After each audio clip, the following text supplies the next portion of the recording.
Planned locations include the Health Sciences Library, the Administration Building, Facilities Management Building, Global Center, McClellan Hall, home to the Eller College of Management, Campus Rec, Student Union, the Student Success District, and for people with symptoms, Campus Health is the place to go. Additional locations are in the works, and more details will be shared very soon. Finally, I want to again thank our faculty and staff members who have worked over the past weeks to assist colleagues and friends who are in need in Afghanistan. A recent story in the Arizona Daily Star highlighted the work of Julia Ellison Spate of the University Center for Middle Eastern Studies and Julia Smith, who leads the university's Federal Relations Office in Washington, D.C. As of last Monday, they have been able to help ensure 10 Afghan nationals were able to be evacuated, and their work continues for at least 30 more people. Thank you so much to Julia, and their teams for this critical work. Before I turn it over to Dr. Carmona, this last weekend was very exciting, having our first home football game. Even though we didn't get the win, there was a lot of activity on campus, including individuals coming to the mall. I've been wanting to see a concert on the mall around the university, and Phil Vassar, if you didn't hear him, gave a great performance out on the mall on Saturday afternoon.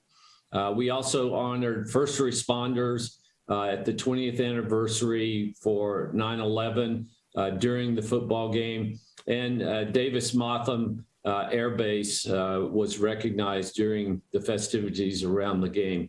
And then yesterday, there was a very, very moving tribute to the life of Coach Lou Dolson, who meant so much to this university and our state.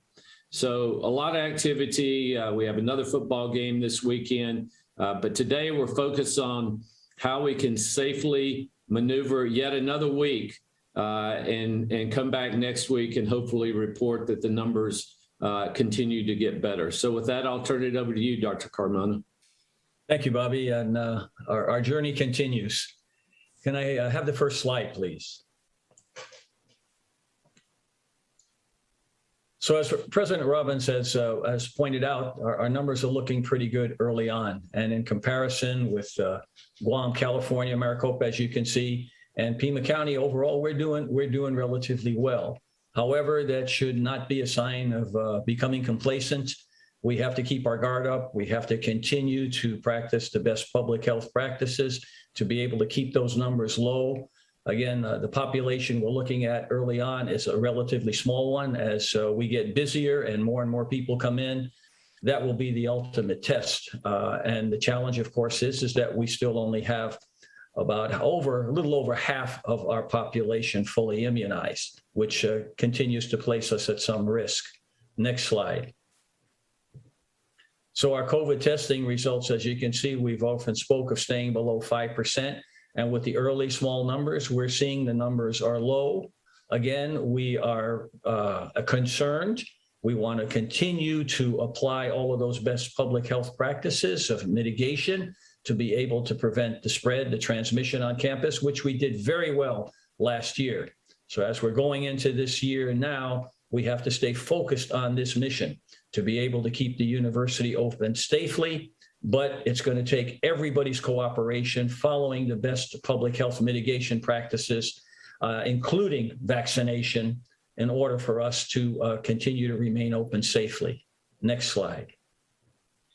If we look at our transmissibility levels, and you'll all remember this from last year, every week we reviewed this for you. The zip code 85719 is in our geographic area. It's a little higher than what we'd like. Pima County is about at a 1, and Arizona is about a 1. That may reflect that we've had a lot more activity in our area as new students are coming in and so on. So this is something we're going to track very carefully because it is a week-to-week barometer, lets us know how we're doing and how much transmissibility of disease is in the community. Next slide. We look at the vaccination rates. As I said, overall at the state, a little over half. particularly of those 18 and over, 76%. What's really good is at 65 and over, almost 100%. And this is our more vulnerable population, our seniors and those who have chronic diseases. So overall, we're moving slowly in the right direction, but it is essential that we continue to urge, inspire, cajole everybody to get vaccinated, as well as to adhere to the best public health practices so that we can continue not only to keep our university open, but keep our businesses open, keep our restaurants open, be able to have university activities. Like the president said, a concert on the mall or a football game or basketball that's starting. In order for us to have that privilege to continue to do that, to keep our businesses open, to keep our unemployment down, we must vaccinate and we must adhere to the best public health mitigation strategies. Next slide. So you've heard about the CATS takeaway testing. The president just reviewed some of that for you. Remember, there's 9 campus pickup and drop-off stations. No appointment is required, and there's symptomatic and asymptomatic options for this. Next slide. So if you have any questions, the COVID Ambassador Team hotline is open to you as listed right here, 7 days a week, 7 to 7. A lot of this information is posted on the website as well. Please don't hesitate to contact anyone, and even student health, the dean's office, all have additional information if you have any questions. We're doing everything we can to be as transparent as possible so that everybody has timely information to make the best decisions in order that we keep our university safe, keep it open, and are able to continue to work with our community, our businesses, our housing, so that they stay open and they are able to thrive in this community. Next slide. So Bobby, I think at this point, I would like to just give a really big shout out to our incident command system and all of our faculty and staff who over the last year have worked tirelessly to do all of the things you've asked us to do, to keep the university open safely and allow us to prosper. And you and I have spoken as well. And one of the things that's very important, we're an economic hub in our community, and all of our people coming in, eat at restaurants and they stay at hotels and they buy from stores. And it's important that our economy continues to thrive as our education continues to thrive. And we're kind of at the center of all of that, with a population of 45,000 students and over 15,000 faculty. We're a small city that if we do it right, we contribute significantly to our community and our state. Yeah, I couldn't agree more, Rich. And the thing that I look at is I look at the numbers, the comparison. We are in better shape than we were last year, but we've got to continue to do all the things we've talked about now for over a year and a half. The difference is we have the sort of safety net. We were walking a tightrope last year without any safety net below us. We were able to get through the year, granted, not in full immersion as we are now. But this year, we've got a safety net below us, and that safety net is the vaccine. And whether people choose to use that safety net or not is their choice. But we're encouraging as many people as we can to get vaccinated, because it's the only way we'll stop this and really make COVID-19, that particular virus, a chronic situation for years to come, obviously, but that it won't be getting people sick. You and I look at the hospital numbers every night. We're starting to get a little bit of relief there, but there's still most of the people that end up in the hospital are those that are unvaccinated. And I think this takeaway testing will really help because it'll make it easier for people to do. We should probably invite Mike Warby back to do a demonstration on the, saline, swish and gargle. If you haven't done it, please pick up a kit and try it. It's very easy. You can do it in your own private place and then return it. And I think we're going to get more people to test by offering this option. And that's going to be the key. I think that we're at about 1,500 to 1,700 tests a day. we need to be in the 3,000 tests a day range, which our scientists are geared up and ready to do that. But we have to continue to lean heavily on wastewater-based epidemiology and those tests, and then go in and target the areas that we find hits in wastewater. But we also need routine surveillance testing of the general population. And I'm hoping that this takeaway, swish and gargle option will encourage more people to test. Right. Yeah. Well, I think spot on that. Really, we need all the cooperation of all of our students who are coming back, families and people. You know, as you know, one of the things we've been discussing with the governor's office is the whole idea of the economy. And, you know, keeping our economy thriving is dependent upon our university staying open, our students being here, and so on. So it really, we're all, you know, we are all inextricably tied together in this challenge. And if part of us fails, all of us fails. So we all have to come together, put the partisan issues aside, stay focused on what's important before us. And that is everybody getting vaccinated that is able to, testing frequently, and adhering to the best public health mitigation strategies. That's not only the best success for education, it's the best success for our economy to continue to prosper, because we cannot afford to shut down again. And vaccination is our most important tool, and everybody needs to understand that. Yeah, so I just want to highlight, again, we all have our masks, we wear them indoors.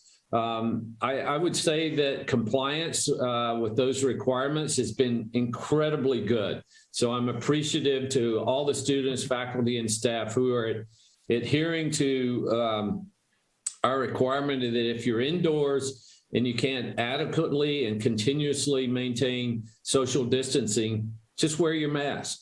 And that's been very successful, but I want to continue to keep that message going, because people will forget, or we get fatigued, as you say, about all these things.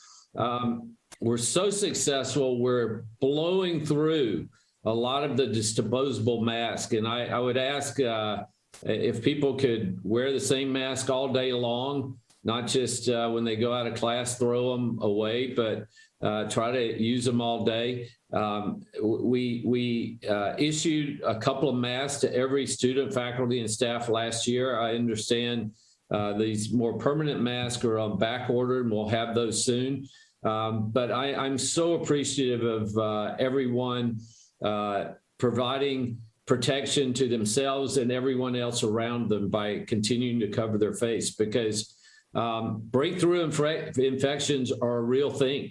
I don't know what the percentages are, but one is too many. And, Rich, it's probably headed toward the, 5 to 10% range of, even if you've been vaccinated, you can still get infected and you can still infect others. So we need to continue to these mitigation policies and procedures until we get on the other side of this, which I think is going to be many months into the future, maybe years. I think you're right, Bobby. And of course, we've spoken about that. A lot of people were feeling very optimistic at the beginning of the summer, but many of us also were very concerned that it wasn't going to end that easily. A lot of it because of non-compliance, a lot of it because of conspiracy theories, but all of those things tend to delay. But on the breakthrough infections, I think that's an important point that helps us also to be so positive about vaccinations, because even if you're vaccinated, a few people, maybe 5 in 100 can still get infected. But the likelihood of you going to the hospital, being on a ventilator, or dying is extraordinarily diminished. And so you have a mild infection. And as you said, 98, 99% of the people who are in hospitals, on ventilators, and dying are people who haven't been vaccinated. The data is in front of us, every place. So other than those people who are extraordinarily high risk because of being a transplant patient, having cancer, being on immunosuppressive drugs, this vaccine works well. And it even works in those people pretty well with the data that we're finding out now. They don't get the response like a healthy person, but they still have a degree of protection. And as we get more and more through our antibody testing studies that are at the university, we're finding out that even those populations benefit from the vaccination as well. Okay, Holly, you have questions? I do. The first question comes from Craig Smith from KGUN. Morning, you all. When you were citing how, in terms of case rates, you're doing way better than this time last year. You talked a little bit about I guess, the safety net from the vaccines and such. But any other theories, or maybe even hard data, or even anecdotal information on why you're doing better? Is it general compliance, vaccines? What do you think? I think it's a combination of all. I'll let Dr. Carmona answer that, because he knows this stuff a lot better than I do. But I think, Craig, it's a combination of the vaccines are providing some protection, a lot of protection, actually. I think we're doing a better job of adhering to the requirements for masks indoors. I think people have gotten the message, stay away from people, clean your hands frequently, cover your face, get tested. And I think some of it is that we're not testing as much as we were last year. Now, we were just ramping up the testing at this point last year, so I don't think that that's the total explanation. I just think that there have been so many people who've already been infected, so many people who've gotten vaccinated, that we're just in a better place than we were last year. Rich, I don't know what other things I'm missing. I don't, well, you really miss anything, Bobby, quite frankly, and I think you're spot on. It's a multifactorial answer, and you've pointed out all of those factors, from vaccination, people who have become immunized by getting the infection, essentially. So we're moving gradually toward herd immunity. We continue to practice the mitigation strategies, social distancing where appropriate, masking where appropriate, all of those things. So I think each of them has an incremental value in reducing transmissibility and disease. So I think that's the reason. When we first started a year ago, we were just getting all of these things lined up. We were just setting up an incident command system, and putting together an organizational structure that allowed us to be successful this past year. It's also worth noting, Craig, that what we do know is 51% of our student population, 53% of our student population have uploaded their vaccination records. So we know that 53% have been fully vaccinated. And we also know that 51% of our employees have done that. And based on the surveys that we did last year, we think that that is much higher. We projected about 82% in our survey had been fully vaccinated. So I think that's also worth noting as a mechanism that may be keeping our numbers relatively low. Yeah, I think it's probably worth mentioning that, when we had to close down a little bit last year and we had our labs open, we had only essential students on campus, our transmissibility was almost zero on campus. We did very, very well in that. And then we look at dealing with Pac-12 and athletics. Our athletic leaders stepped up right away and adhered to the programs. The students who were able to practice in all the different disciplines, games and so on. And we had no transmissibility there among intercollegiate athletics. So, we've got some really great successes because people adhere to all of the things that the president has just outlined. Our next question comes from Catherine Palmer, and she submitted these via email. So she wants to know, President Robbins, does President Biden's vaccine mandate announced last week change anything about the University of Arizona's vaccine policy for students and staff? And will any UA employees or students be required to get the vaccine? Yeah, I don't think it changes anything right now. In the Chronicle of Higher Education early this morning, I was reading about the same issue with the University of Florida president. And, both Florida and we in Arizona have state laws or executive orders, and then followed by state law that prohibit us from requiring vaccination in order to get their education. I do think it'll be interesting. I think we have, and I don't know who's going to be our legal analyst here, but I think that it's shaping up to be court battles about states' rights versus federal rights. I do think that it's a step in the right direction to try to get more people vaccinated, because at the end of the day, this is a choice that individuals make, but it's also for the greater good of our society. And until we get enough people vaccinated to get to that, quote, herd immunity, which with the Delta variant is a lot higher than we had originally anticipated with the original strain of COVID-19, I think we've got to continue to do everything we can to get as many people vaccinated as possible.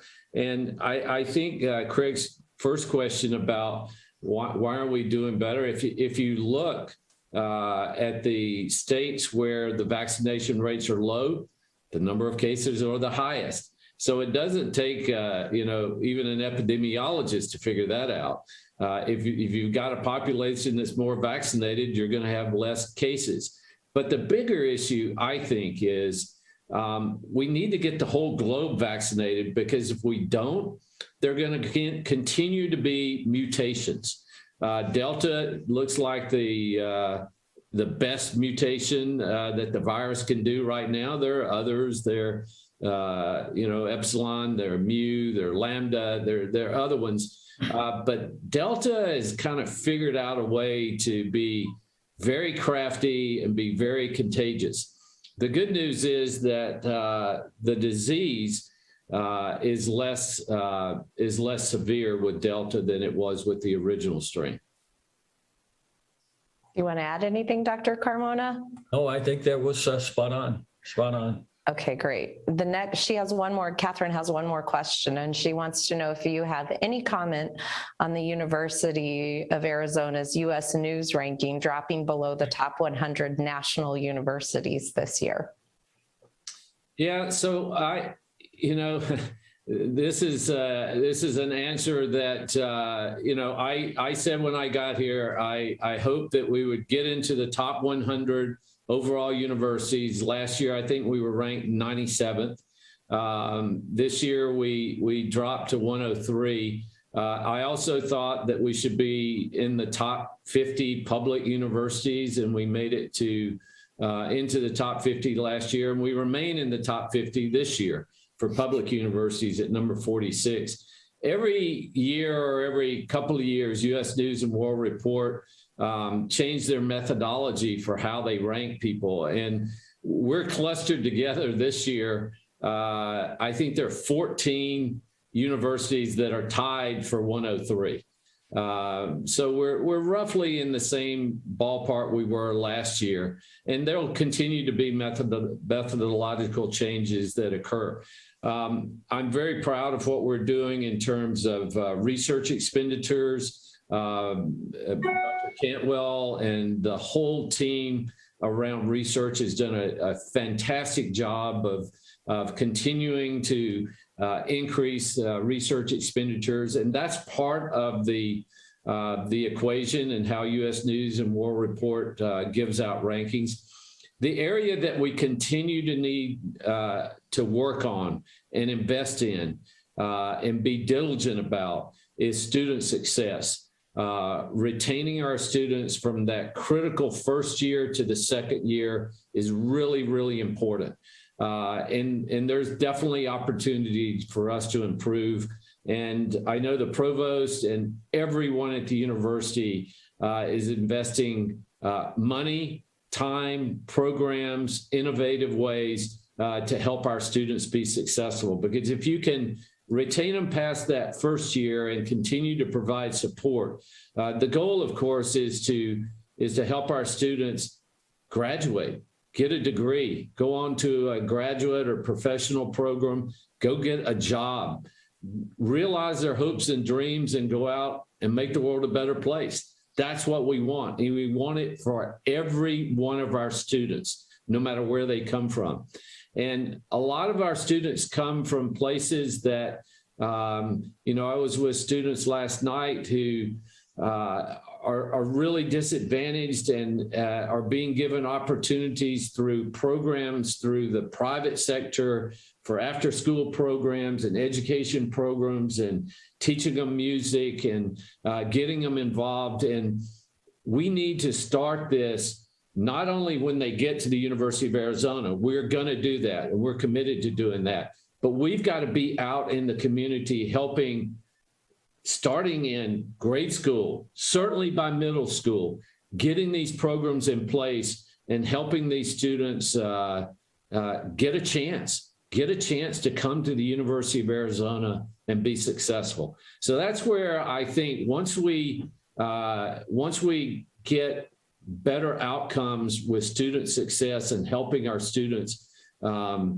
stay in school, and it's multifactorial. I mean, their tuition is one thing, but then their cost for fees and books and places to live and things to eat.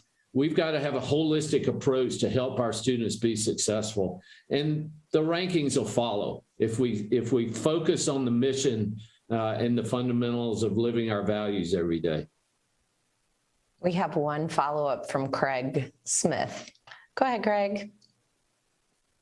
On a rather different topic, in terms of the folks that you're helping escape Afghanistan, can you tell us a little bit more? I don't know if we want to expose identities or anything, but a little bit more about the nature of the people, the nature of their relationship with the university. Are they Americans that were working there, Afghans, dual citizens, et cetera?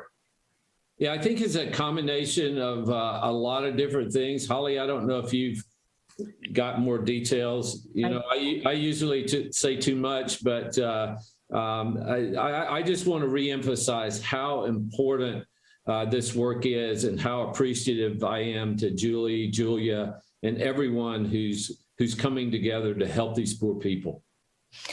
Hey, Craig, I will put you directly in touch with Julia after the briefing today, because I think she can give you a lot more information than the three of us could provide you. Okay, thank you. Sure. And with that, I think that's our very last question, President Robbins. Wow. I know, 31 minutes today. Okay. Well, as always, I appreciate everybody joining these. I will mention too, I got to go to a lot of events over the past weekend, and one that was incredible was Adaptive Athletics Hall of Fame inductees, and I'd met a young man who played wheelchair tennis for us here at the university and went on. Is just coming back from Japan, and he told me he's off to Brazil to compete. And he said he tunes in to this briefing, either live or watches the recording. So, you know, sometimes I don't think anybody's watching, but there are a lot of people who are watching these briefings. And so I appreciate all the people that support us to put this together, and certainly Holly, your expertise over the years, and Rich for your time. I don't know how you do all that you do, working with the governor now and all of the different things that you have to do. But I really appreciate you making time to be on these briefings and to continue to work with our incredible ICS team that you established for us here. So with that, I look forward to this week. I wish everyone the best of success to stay healthy, safe, and enjoy learning at the university and working towards your degree. But just remember, please go pick up your tests. You know, test, trace, and treat. We started with that last year. It's still valid and our best chance to get through this in a safe manner. And this takeaway testing, please try it. And I think we'll increase the number of tests that we do. And what we're looking for, of course, are those asymptomatic people who have no idea that they're infected and are infecting others. And this Delta variant is so much more contagious. It may be a milder form, but you're going to continue to infect people. And every time you infect someone, they're going to infect 10 other people. So the testing is really, really important for us. So please avail yourself to the we're trying to make it as convenient as possible. Go by, try one of these. It's pretty easy. I was kidding with Rich the other day. One day we're going to have a test where every day when you brush your teeth, your toothbrush will turn a positive color if you have an infection, and if not, you don't have the infection. That's kind of far-fetched, but all you entrepreneurs and innovators, go out there and create that test. But until next week, remember, mask up, backs up, and as always, bear down. See you next week.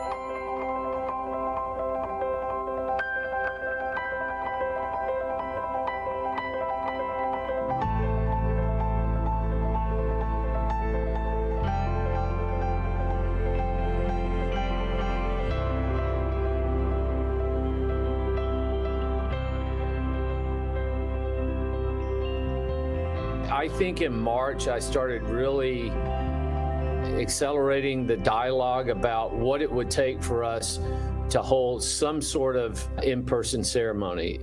It began with just students, no guests, and then we got comfortable with the health conditions and the mitigation strategies that were put together by the presidential events team in consultation with the county health department, our public health team, along with athletics and facilities and our ICS team. It does wreck your brain a little bit because there was really no way to tell that we would be able to do what we did, what we accomplished.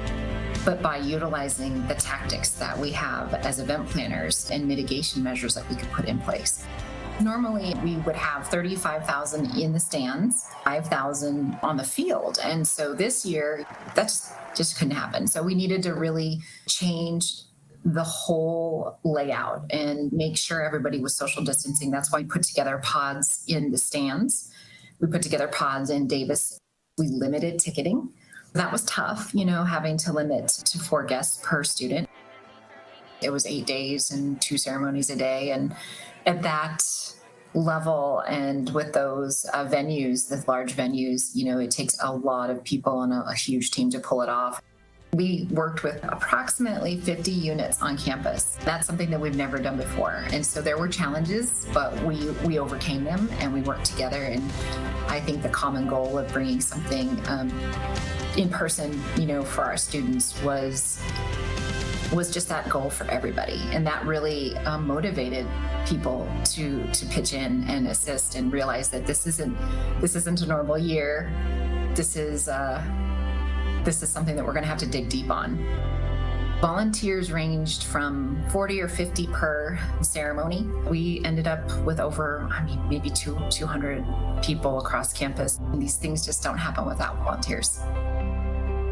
I think the commencement season this year, due to the unusual circumstances, was challenging for everyone.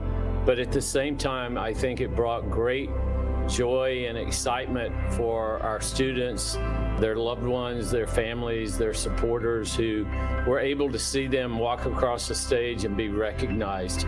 Every time we went out there, it was absolute pure joy. You saw how much it meant to each and every one of the students. You could see it in their eyes, their smiles, just their pure excitement and appreciation.